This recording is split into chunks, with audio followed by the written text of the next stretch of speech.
샬롬, 이동춘 목사입니다. 오늘도 여러분의 삶이 주님의 평안으로 가득하시길 기원하며 하나님의 말씀을 나누겠습니다.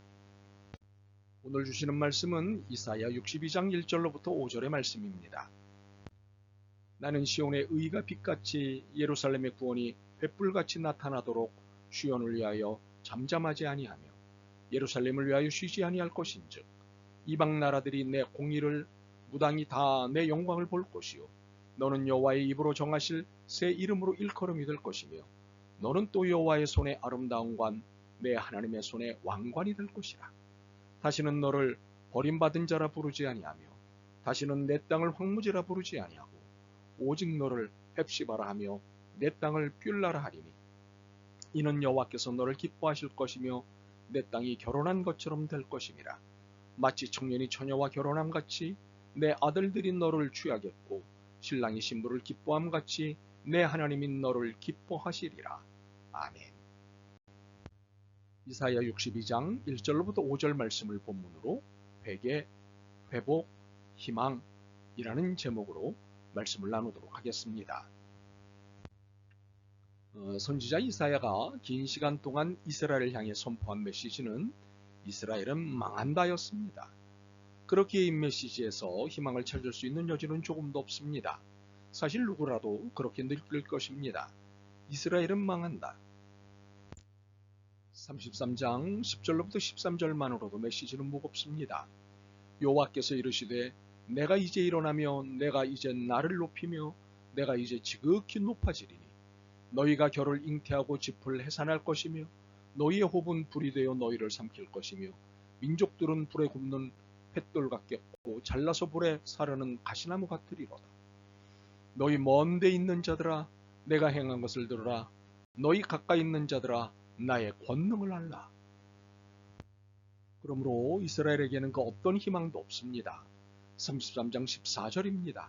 시온의 죄인들이 두려워하며 경건하지 아니한 자들이 떨며 이르기를 우리 중에 누가 삼키는 물과 함께 거하겠으며 우리 중에 누가 영영이 타는 것과 함께 거하리요 하도다.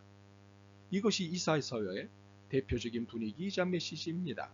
그 어떤 희망도 발견할 수 없습니다. 그렇기에 오히려 희망은 사치요, 반항이요, 빈정거림일 뿐입니다. 그런데 여기에 이 역설이 담겼습니다. 그 어떤 희망도 갖지 말라고 하시지만 이것은 독설이 아니라 역설입니다. 그렇다고 겉과 속이 다른 말씀을 하신 것은 아닙니다. 하나님은 한결같은 분이시기 때문입니다. 겉과 속이 다른 것은 오히려 인간입니다. 진실하신 하나님은 41장에서부터 독설처럼 보였던 메시지의 역설을 드러내기 시작하시더니 본문인 62장에서는 역설의 내용을 힘주어 말씀하십니다. 하나님의 진실과 진심을 드러내셨습니다. 41장 11절로부터 13절입니다. 보라 내게 노하던 자들이 수치와 욕을 당할 것이요 너와 다투는 자들이 아무것도 아닌 것 같이 될 것이며 멸망할 것이라. 내가 찾아도 너와 싸우던 자들을 만나지 못할 것이요 너를 치는 자들은 아무것도 아닌 것 같고 험한 것 같이 되리니 이는 나 여호와 너의 하나님이 내 오른손을 붙들고 내게 이르기를 두려워하지 말라 내가 너를 도우리라 할 것임이니라. 아멘. 무슨 말씀을 하십니까? 수치와 욕을 당하고 얻어맞고 다투고 싸우는 것이 다 우리의 잘못으로 인한 것입니다. 우리가 엉망진창으로 만들어 놓은 것들입니다. 그런데 이 엉망진창의 삶을 다시 고쳐 사용하시겠다는 것입니다. 그러므로 41장을 통해 이것이 하나님의 진심이라고 말씀하시는 것입니다. 이러한 41장의 희망적 역설이 본문 62장에서 활짝 드러난 것입니다. 하나님은 62장 1절로부터 3절을 통해 하나님의 백성을 향해 설레시는 듯한 말씀을 주십니다.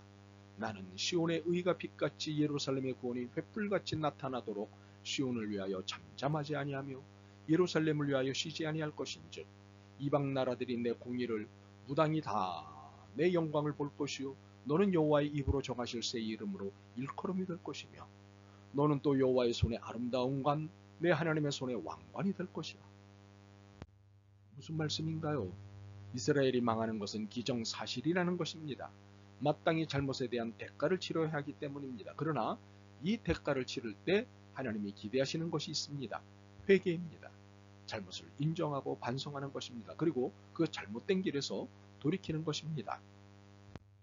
바로 이 회개를 통해 하나님과의 관계가 원상복구되는 것인데 이를 기대하시는 것입니다.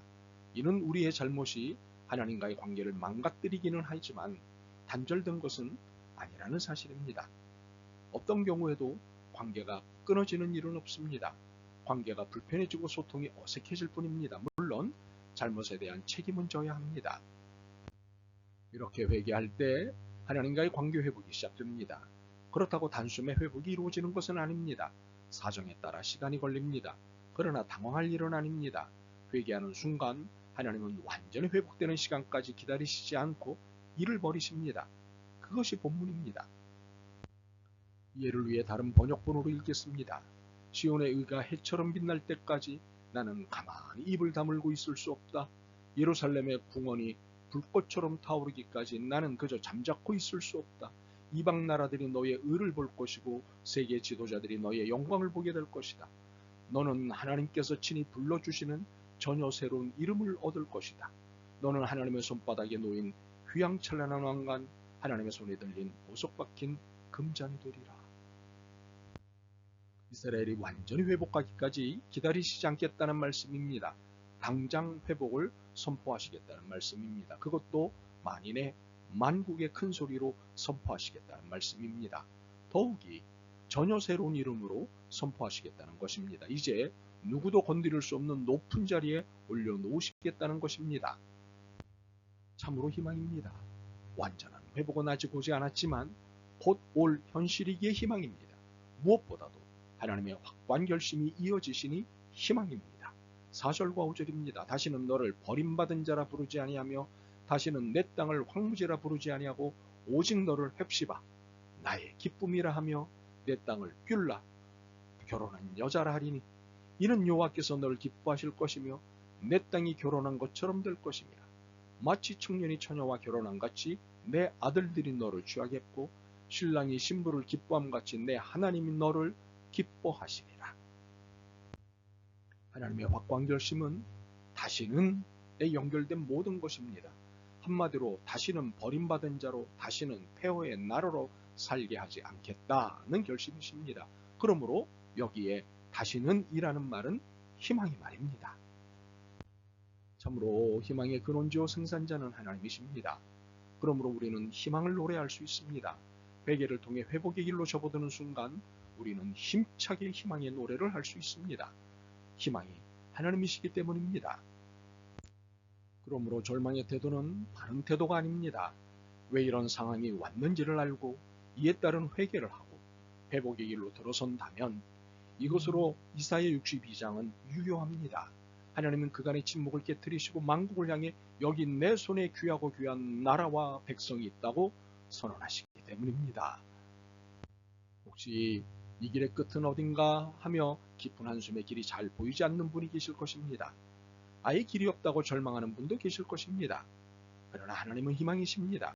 하나님이 계신 한 길은 열립니다. 그리고 이사야 62장의 메시지가 여전히 유효하기에 희망을 거절할 이유는 단 하나도 없습니다. 그러므로 기억하십시오. 길을 붕괴시키는 것은 절망이지 희망이 아닙니다.